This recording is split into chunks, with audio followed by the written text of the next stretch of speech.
Bagaimana jika hidup yang selama ini kau jalani ternyata membawamu ke jalan tanpa kembali? Sebuah perjalanan menuju ampunan berubah menjadi mimpi buruk yang tak terbayangkan. Ini adalah kisah tentang taubat yang terlambat, tentang seseorang yang mencari pengampunan, namun justru menemukan azab yang mengerikan. Apa yang sebenarnya terjadi di Tanah Suci? Dengarkan sampai akhir, karena kisah ini akan mengguncang hatimu.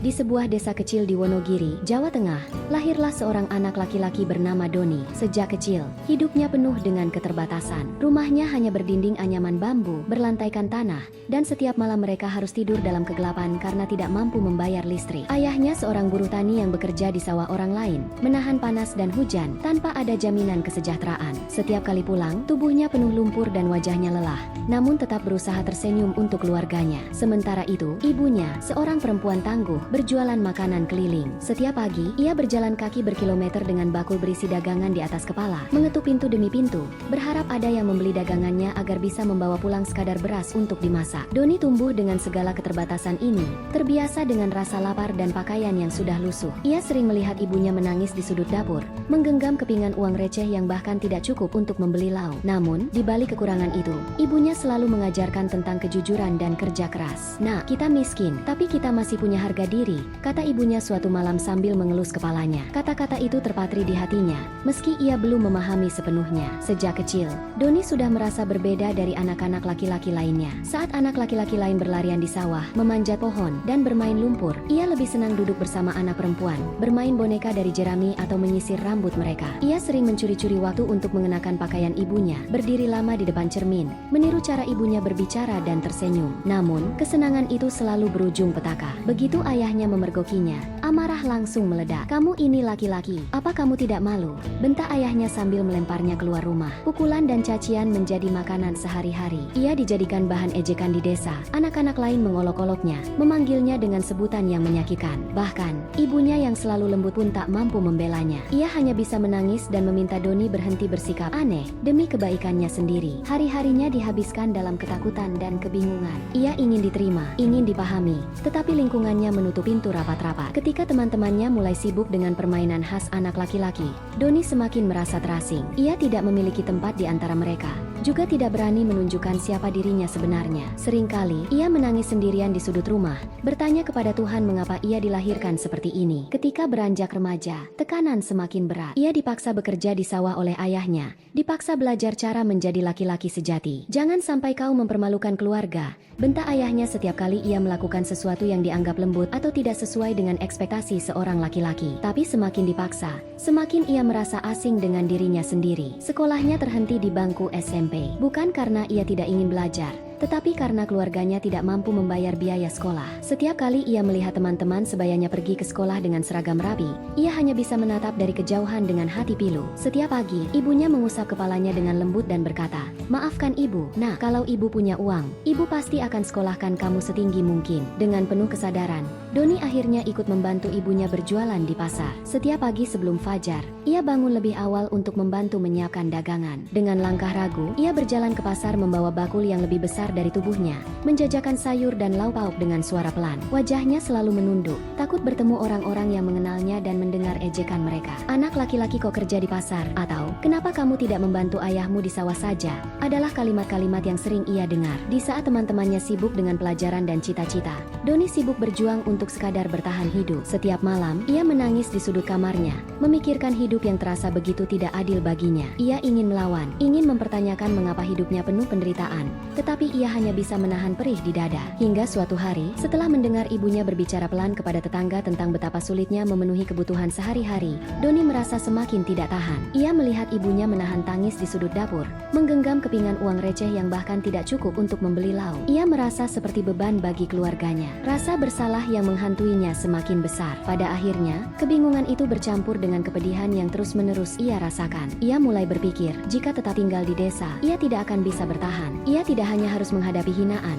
tetapi juga kenyataan bahwa ia hanyalah beban tambahan bagi keluarga yang sudah kepayahan. Puncaknya terjadi saat ia berumur berumur 15 tahun. Malam itu, hujan turun deras. Angin dingin menembus celah dinding bambu rumah mereka. Doni duduk di depan cermin kecil yang retak, mengenakan sehelai kain ibunya yang ia simpan diam-diam. Ia tersenyum samar, menatap bayangannya, seolah ingin mengenali dirinya sendiri. Namun, di balik pintu, langkah kaki berat terdengar mendekat. Ayahnya membuka pintu dengan kasar. Tatapan penuh amarah terpaku pada Doni. Sejenak suasana membeku, sebelum tangan kasar itu melayang, mendarah keras di pipinya. Doni terjatuh, tubuhnya bergetar, napasnya tersengal. "Kamu ini aib. Aku tidak punya anak seperti kamu. Pergi kamu dari rumah ini." Suara ayahnya menggema di ruangan sempit itu. Ibunya hanya berdiri di sudut, wajahnya penuh ketakutan, tidak berani berkata apa-apa. Air mata menggenang di mata Doni. Tanpa berpikir panjang, ia bangkit dan berlari keluar rumah. Hujan deras membasahi tubuhnya yang gemetar. Kakinya melangkah tanpa arah, menembus gelapnya malam. Ia tidak tahu kemana harus pergi, tetapi satu hal yang ia tahu, rumah itu bukan lagi tempatnya. Ia tak bisa kembali, tak ada lagi tempat bagi dirinya di sana. Dengan hati yang hancur dan tubuh yang menggigil, ia berjalan menjauh dari desa, meninggalkan keluarga, dan membawa luka yang tak pernah benar-benar sembuh. Harapan satu-satunya hanyalah mencari tempat baru, tempat di mana ia bisa menemukan dirinya sendiri tanpa ketakutan. Ia meninggalkan desa, meninggalkan keluarga, dan membawa luka yang tak pernah benar-benar sembuh. Dengan langkah ragu namun penuh harapan, ia menuju kota besar, tempat di mana ia berharap bisa menemukan dirinya yang sebenarnya. Di Solo, Doni bertransformasi menjadi Dina. Ia mencoba menghapus jejak masa lalunya, meninggalkan segala kepedihan yang tertanam dalam dirinya. Dengan wajah cantik yang ia poles dengan riasan tebal dan tubuh lentur yang mulai ia lenggokkan dengan percaya diri, ia mulai menjalani hidup sebagai waria. Awalnya, ia hanya mengamen di lampu merah demi mendapat recehan, menyanyi dengan suara merdu yang seringkali mengundang simpati para pengguna jalan. Namun, kehidupan di kota besar tak seindah yang ia bayangkan. Seringkali, ia harus berhadapan dengan hinaan dan tatapan sinis. Anak-anak kecil menunjuk-nunjuknya sambil tertawa. Orang-orang menyingkir saat ia mendekat. Ada yang berbisik di belakangnya, ada pula yang terang-terangan mencemooh, seolah keberadaannya hanyalah bahan lelucon bagi dunia yang tak pernah menerimanya. Setiap malam, ia harus menghadapi kelelahan dan rasa lapar karena hasil mengamennya tak cukup untuk makan dengan layak. Seringkali, ia hanya mampu membeli sebungkus nasi dengan lauk seadanya, atau bahkan sekadar minum air untuk menahan perut yang melilit. Ia duduk di pojok gang, menggigil dalam dinginnya malam, memeluk lututnya erat seakan berusaha melindungi dirinya sendiri dari dunia yang begitu kejam. Ia tidur di emperan toko atau di sudut gang yang sepi, beralaskan kardus yang mulai lembab oleh embun. Beberapa malam, ia terbangun karena suara langkah kaki yang mendekat dengan niat jahat. Ia pernah hampir dirampok, bahkan pernah dipukuli hanya karena dianggap mengotori jalanan dengan keberadaannya. Tak jarang, ia harus berlari menyelamatkan diri dari para preman yang merasa terganggu olehnya. Di tengah segala penderitaan itu, seringkali ia menatap langit malam yang penuh bintang, bertanya pada dirinya sendiri, "Sampai kapan aku akan hidup seperti ini? Apakah masih ada tempat untukku di dunia ini?" Ia menahan tangis, tetapi air matanya tetap jatuh, meresap ke dalam tanah yang dingin. Tidak ada yang peduli, tidak ada yang menawarkan pertolongan. Dalam kesendirian, ia hanya bisa berharap bahwa esok hari akan lebih baik. Meskipun di lubuk hatinya, ia tahu bahwa harapan itu semakin memudar. Namun, yang paling menyakitkan adalah bagaimana ia dianggap tidak berhak untuk ada. Preman jalanan seringkali mengusirnya, bahkan tak jarang memukul atau merampas hasil mengamennya. Pernah suatu malam, saat ia berdiri di depan sebuah restoran besar, berharap bisa mendapatkan beberapa keping uang dari para pengunjung, seorang pria berbadan kekar tiba-tiba mencengkeram kerah bajunya dengan kasar. "Kamu tidak pantas di sini. Pergi sana," bentak pria itu. Suaranya menggelegar seperti halilintar yang membelah malam. Dina terhuyung ke belakang, hampir jatuh. Orang-orang yang lalu lalang hanya menoleh sekilas, lalu melanjutkan langkah mereka tanpa peduli. Dadanya berdebar kencang, napasnya tersengal. Ia berusaha menahan air mata yang mulai menggenang. Perutnya kosong, tubuhnya lemah, dan kini, harga dirinya kembali diinjak-injak. Ia melangkah mundur, mencoba menghindari keributan lebih lanjut. Tapi pria itu tidak puas. Dengan dorongan kasar, ia terjatuh ke trotoar yang keras. Siku dan lututnya terbentur, menimbulkan rasa perih yang mengiris. Tawaan sinis terdengar dari beberapa orang di sekitarnya. Tidak ada yang menolong, tidak ada yang peduli. Hujan yang turun perlahan mulai membasahi tubuhnya yang gemetar, menyatu dengan air mata yang mengalir di pipinya. Dalam kepedihan itu, Dina berbisik kepada dirinya sendiri, "Apa salahku? Mengapa aku tidak bisa hidup seperti orang lain?" Tetapi tidak ada jawaban, hanya kesunyian dan tatapan penuh kebencian dari dunia yang menolaknya. Hingga akhirnya, rasa lapar dan kebutuhan akan tempat tinggal membuatnya mengambil keputusan yang berat. Hari-harinya dihabiskan dengan mengamen di persimpangan jalan, berharap ada orang yang berbelas kasih dan melemparkan beberapa keping uang ke kota kecil yang ia bawa. Namun, seringkali ia harus menahan perut kosong karena pendapatannya hanya tak cukup untuk membeli makanan yang layak. Malam-malam yang dingin semakin menusuk tulangnya.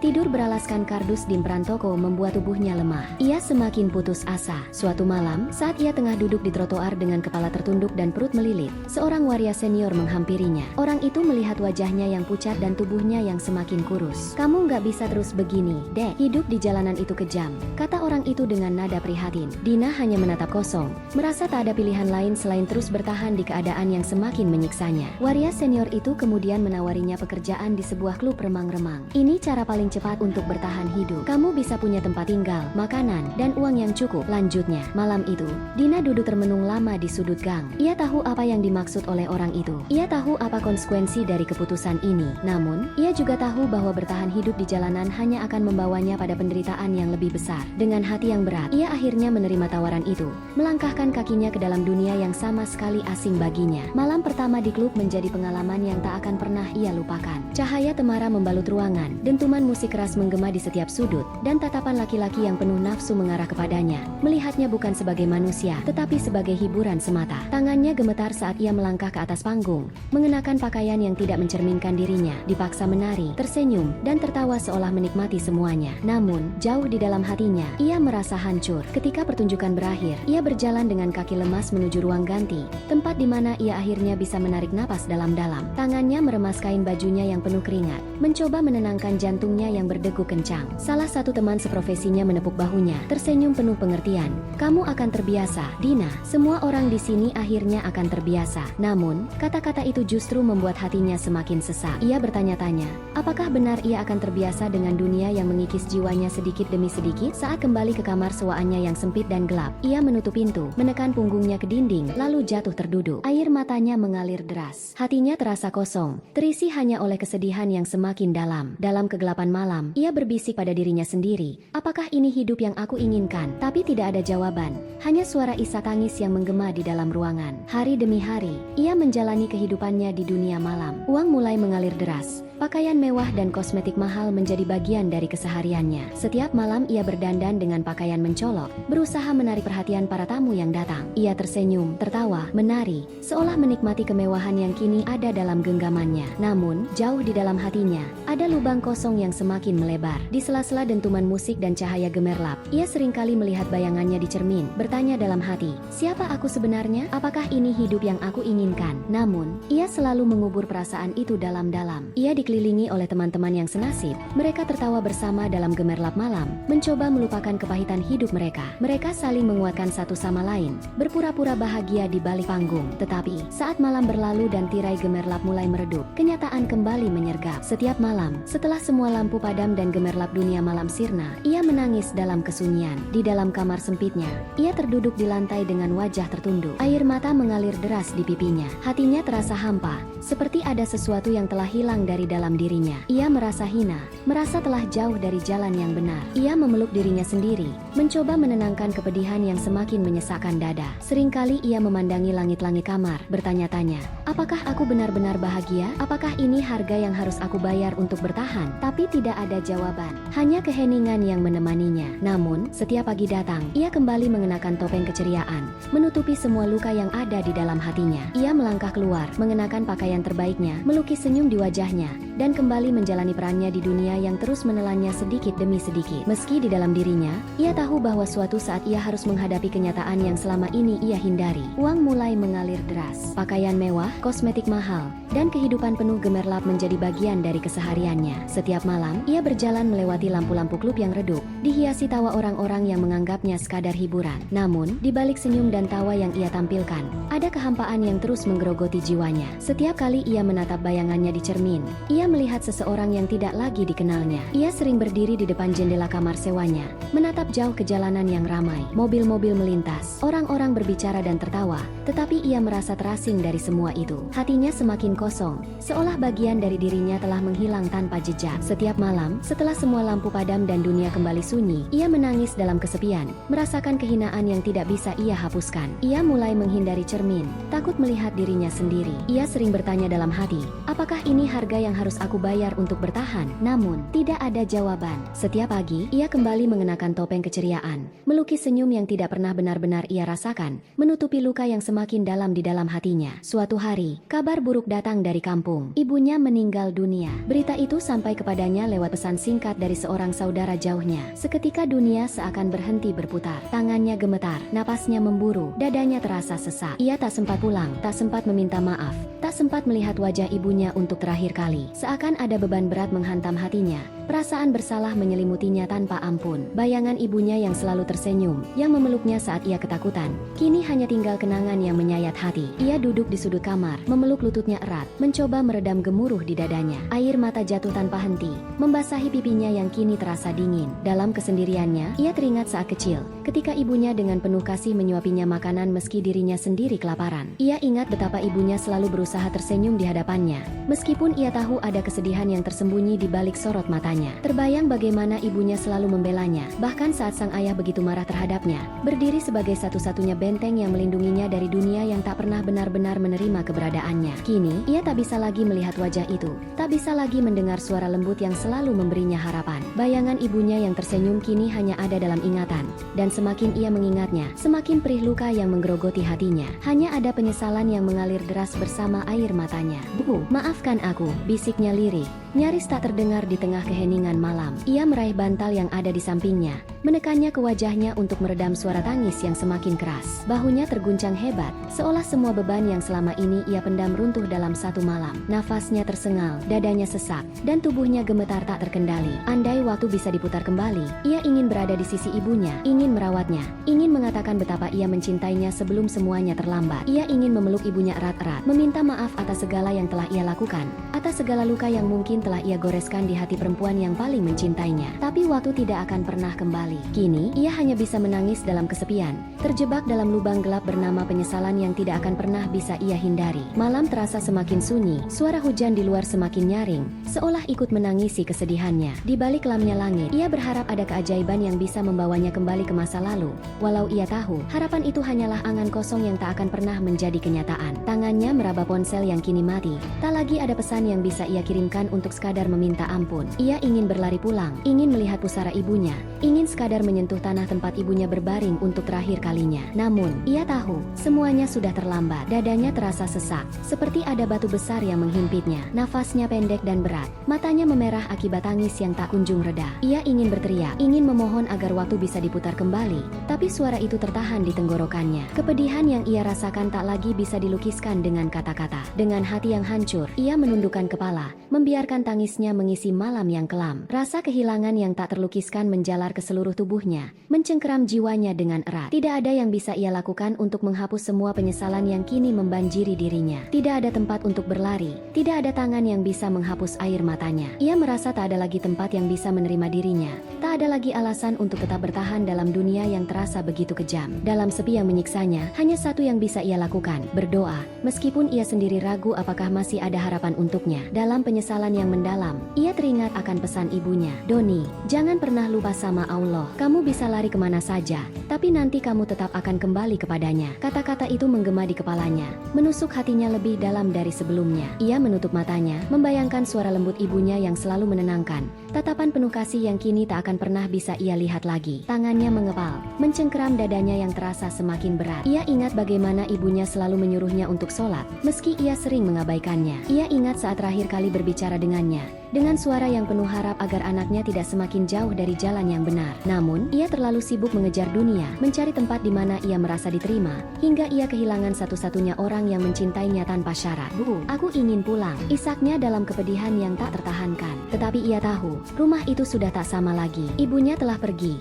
dan yang tersisa hanyalah pusara dingin yang tidak bisa memeluknya kembali. Malam itu, ia tidak bisa tidur. Setiap kali ia mencoba memejamkan mata, bayangan ibunya datang menghantuinya. Pikirannya dipenuhi pertanyaan yang tak akan pernah bisa dijawab. Apakah ibunya sempat memikirkan dirinya di saat-saat terakhir? Apakah ibunya kecewa? Apakah ibunya masih mengharapkannya kembali? Ia teringat suara ibunya yang lembut, panggilan sayang yang dulu selalu membuatnya merasa aman. Tapi kini suara itu hanya ada dalam kepalanya, samar, tergantikan oleh kenyataan pahit bahwa ibunya telah tiada. Dadanya semakin sesak, tangis yang ia coba tahan kembali pecah. Ia merasa seolah ada lubang besar di dalam hatinya yang tak akan pernah bisa terisi lagi. Ia bangkit dari tempat tidurnya, berjalan pelan menuju jendela kecil di kamarnya. Dari celah kaca yang berdebu, ia menatap langit yang gelap, kosong tanpa bintang. Seakan alam pun memahami kehampaannya. Hujan tipis mulai turun, membawa hawa dingin yang semakin menusuk tubuhnya. Ia menempelkan dahinya pada kaca, membiarkan air matanya mengalir tanpa henti. "Bu, maafkan aku," bisiknya pelan,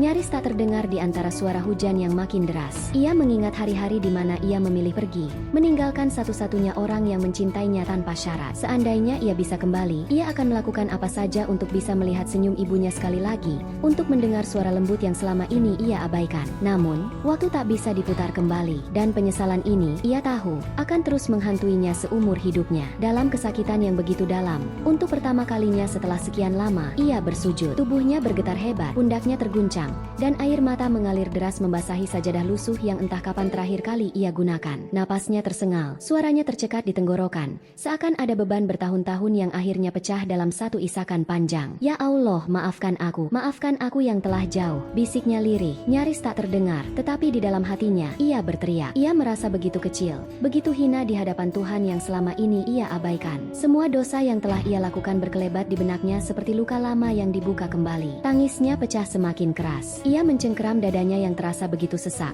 seolah ingin mengeluarkan semua penyesalan yang menumpuk di dalamnya. Dadanya bergemuruh, dan ia merasa tubuhnya begitu lemah, hampir tak sanggup menopang beban batin yang kian menindihnya. Ia bersujud lebih dalam, merapatkan keningnya di lantai, membiarkan air matanya jatuh tanpa kendali. "Ya Allah, apakah Engkau masih mau menerimaku? Apakah ada tempat untukku di sisi-Mu?" Lirihnya di antara tangis yang semakin dalam. Malam itu, dalam sepi yang mengungkungnya, untuk pertama kalinya setelah bertahun-tahun, ia menemukan satu hal yang selama ini ia cari, pengakuan atas kesalahan dan kerinduan akan kasih sayang Tuhan yang pernah ia tinggalkan. Hatinya bergetar, ada harapan yang muncul di dalamnya. Mungkin Allah masih mau menerima taubatnya. Ia ingin kembali, ingin menghapus dosa-dosa yang telah ia lakukan, ingin menebus semua kesalahan yang menghantui setiap langkahnya. Tetapi, lebih dari itu, ia ingin mendekat kepada Tuhan yang selama ini ia tinggalkan. Dengan perasaan yang bercampur antara harapan dan ketakutan, ia mulai mencari cara untuk berangkat ke Tanah Suci. Setiap malam, ia menghitung lembar demi lembar uang yang ia kumpulkan. Uang yang dahulu ia habiskan untuk kemewahan dunia malam, kini ia simpan dengan tekad yang bulat, untuk sebuah perjalanan yang mungkin menjadi awal baru dalam hidupnya. Ia mengunjungi sebuah agen perjalanan umrah dengan hati yang berdebar. "Apakah saya masih pantas untuk ke sana?"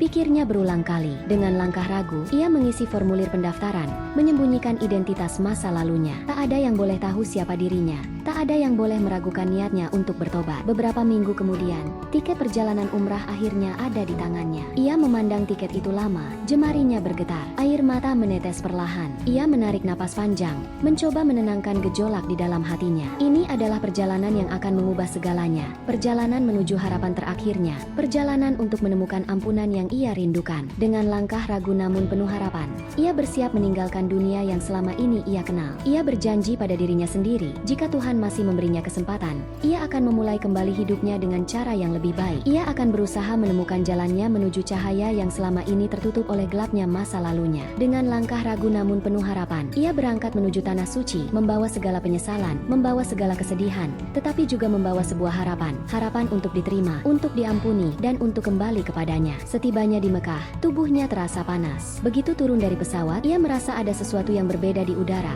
seolah hawa di Tanah Suci menekan dadanya lebih kuat daripada sebelumnya. Saat pertama kali menginjakan kaki di Masjidil Haram, keringat dingin mengucur deras dari pelipisnya. Ia berusaha mengatur napas, namun dadanya terasa sesak. Setiap langkah menuju Ka'bah terasa berat, seakan ada kekuatan tak kasat mata yang menahannya, seolah langkah-langkahnya diuji oleh sesuatu yang lebih besar dari dirinya. Di sekelilingnya, jamaah lain menangis penuh haru. Wajah mereka bersinar dengan kebahagiaan bisa melihat Ka'bah di depan mata. Mereka mengangkat tangan, berdoa dengan penuh kehusyukan, sementara air mata mengalir di pipi mereka. Namun, hatinya justru diselimuti ketakutan yang tak ia pahami. Bukan rasa haru seperti yang ia lihat di wajah orang lain, melainkan kecemasan yang mencengkeram jiwanya dengan erat. Ia menggigit bibirnya, mencoba meredam rasa cemas yang tiba-tiba menyergap. Kakinya gemetar saat ia semakin dekat dengan pusat Masjidil Haram. Setiap langkah terasa seperti perjalanan panjang yang tak berujung. Suasana yang bagi banyak orang adalah tempat penuh keberkahan, bagi dirinya justru menimbulkan kegelisahan yang luar biasa. Langkahnya terasa berat, seolah-olah ada tangan tak terlihat yang menahan tubuhnya tubuhnya untuk tidak melanjutkan perjalanan. Kakinya terasa kaku,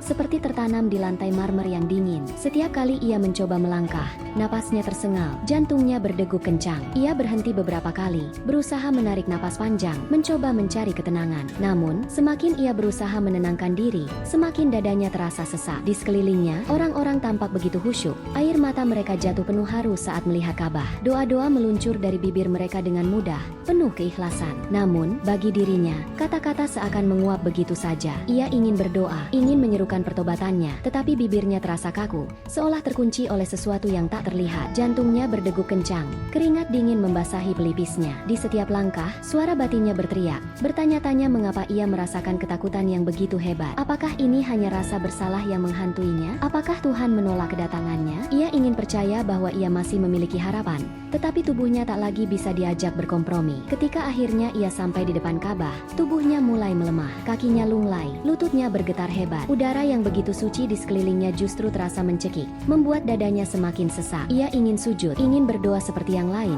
tetapi ada sesuatu yang menahannya. Seakan ada beban berat di pundaknya yang membuatnya sulit bergerak. Tangannya terangkat perlahan, mencoba menyentuh kain Ka'bah, namun tiba-tiba napasnya tersengal. Dadanya seakan dihimpit sesuatu yang tak terlihat, membuatnya kesulitan bernapas. Tangannya gemetar hebat, bibirnya bergetar, berusaha mengucap doa, tetapi suaranya tercekat di tenggorokan. Seolah ada sesuatu yang menolak dirinya di tempat ini. Matanya berkaca-kaca, bukan karena harus seperti yang ia harapkan, tetapi karena ketakutan yang semakin dalam. Keringat dingin membasahi pelipisnya. Jantungnya berdegup begitu kencang hingga ia merasa nyaris pingsan. Orang-orang di sekelilingnya terus bergerak, berdoa dengan khusyuk, seakan tak menyadari penderitaan yang ia alami. Ia mencoba melangkah mundur, tapi tubuhnya semakin kaku. Lututnya bergetar, seolah siap rubuh kapan saja. Ia ingin menangis, ingin berteriak meminta pertolongan, tetapi bahkan suaranya pun terasa menghilang. Dunia di sekelilingnya mulai berputar, dan dalam hatinya, ketakutan mulai berubah menjadi kepanikan yang tak terbendung. Ya Allah, apakah Engkau tidak menerimaku? Pikirnya dengan getir. Namun, sebelum ia sempat mencari jawaban, tubuhnya terasa semakin berat. Pandangannya mulai kabur. Dunia di sekelilingnya berputar. Ia mendengar suara orang-orang di sekitarnya semakin samar, seperti bisikan jauh yang tak lagi dapat ia pahami. Dadanya sesak, napasnya tersengal, seakan ada tangan tak terlihat yang mencekiknya perlahan. Keringat dingin membasahi tubuhnya. Tangannya gemetar hebat, mencoba meraih sesuatu untuk berpegangan, tetapi kekuatannya seakan menghilang. Bibirnya terasa terkunci, lidahnya keluh, tak mampu mengucapkan doa yang sejak tadi ingin ia panjatkan. Air matanya mengalir deras. Ketakutan yang tak terlukiskan mencengkeram jiwanya. Ia ingin bersujud, ingin meminta ampun, ingin memohon belas kasihnya, tetapi tubuhnya seolah tak lagi berada dalam kendalinya. Lututnya lunglai, dan dalam hitungan detik, kegelapan menyelimuti seluruh kesadarannya. Teriakan menggema di seluruh Masjidil Haram. Tubuh Dina mengejang hebat. Kedua tangannya mencakar lantai marmer dengan panik, mencoba mencari pegangan di tengah rasa sakit yang tak tertahankan. Matanya membelalak, napasnya tersengal, dan jeritannya semakin menyayat hati. Kulitnya berubah pucat dalam sekejap, lalu menggelap dengan cepat seolah seluruh kehidupannya sedang dilucuti satu persatu. Tulang-tulangnya terasa mencair, membuatnya tak lagi mampu menopang tubuhnya sendiri. Ia merasakan panas luar biasa menjalar ke seluruh tubuhnya, seolah api yang tak terlihat membakar setiap inci kulitnya. Tangan dan kakinya mengecil perlahan. Jemari yang dulu lincah kini melebur menjadi bentuk yang asing. Lidahnya menjulur panjang tanpa kendali, dan sekujur tubuhnya mulai dilapisi sisi kehitaman yang semakin mengeras. Orang-orang yang menyaksikan kejadian itu berhamburan menjauh. Beberapa di antara mereka jatuh tersungkur, berteriak histeris, sementara yang lain bersimpuh dalam sujud, beristighfar dengan suara bergetar. Dalam hitungan detik, tubuhnya tak lagi menyerupai manusia. Kini ia melata di atas lantai suci Masjidil Haram, berubah menjadi seekor ular besar dengan sisik berkilauan di bawah cahaya. Takbir berkumandang dari berbagai penjuru. Allahu Akbar, Allahu Akbar. Suara itu bercampur dengan jeritan ketakutan dari para jamaah yang menyaksikan kejadian mengerikan itu. Seorang pria tua gemetar, menggenggam tasbihnya erat-erat, sementara seorang ibu memeluk anaknya, berusaha menutupi wajah anaknya dari pemandangan yang sulit dipercaya. Dalam sekejap, ular besar itu melesat dengan kecepatan luar biasa, meliuk di antara jamaah yang masih terpaku dalam keterkejutan. Beberapa orang berusaha mengejarnya, tetapi ia menghilang ke dalam kegelapan, lenyap tanpa jejak di dalam sudut-sudut Masjidil Haram. Keheningan yang mencekam menyelimuti tempat suci itu, meninggalkan hanya doa dan desahan napas yang masih terengah-engah. Berita kejadian ini menyebar dengan cepat. Beberapa orang mengatakan bahwa ini adalah azab Allah kepada orang yang datang ke tanah suci tanpa kejujuran. Beberapa yang lain hanya bisa terdiam, menyadari betapa besarnya kekuasaan Allah. Di kampung halamannya, keluarga Doni mendengar kabar mengerikan ini. Mereka menangis, menyesali takdir yang menimpa anak mereka. Ayahnya yang sudah renta hanya bisa menatap kosong ke langit, seakan bertanya, "Ya Allah, mengapa anak aku berakhir seperti ini. Sejak saat itu, kisah ini menjadi peringatan bagi banyak orang bahwa sebesar apapun dosa, Allah Maha Pengampun. Namun, taubat harus dilakukan dengan tulus, bukan sekadar untuk menutupi masa lalu.